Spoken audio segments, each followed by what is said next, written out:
Lorenzo Bellini. Come sei arrivato all'ITS Meccatronico Veneto?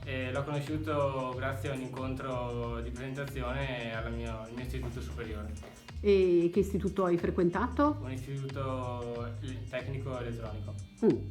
E dopo quasi 2 anni di esperienza all'ITS, rifaresti la stessa scelta?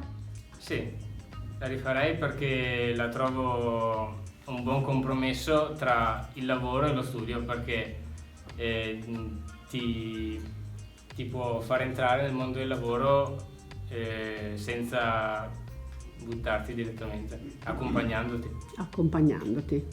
Mm. E per quel che riguarda l'esperienza Erasmus, qual è stato il momento più entusiasmante, il momento più alto, quello che dici questo lo porto a casa e mi servirà? Di tutta l'esperienza Erasmus è stata formativa, però probabilmente verso la parte finale in cui ho imparato ho visto in preciso quello che è il lavoro dell'industrializzazione, e mi è piaciuto molto, mi è interessato. E c'è stato qualche momento un po' più buio, per così dire? Ma in realtà no, non che mi venga in mente, è stata un'esperienza molto positiva nel totale. Mm.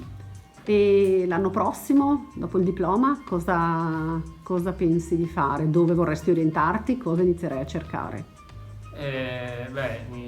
Rimarrò sempre nel campo meccatronico, però sono ancora abbastanza indeciso. Beh, c'è ancora qualche mese davanti Sì, per certo. pensarci. Benissimo.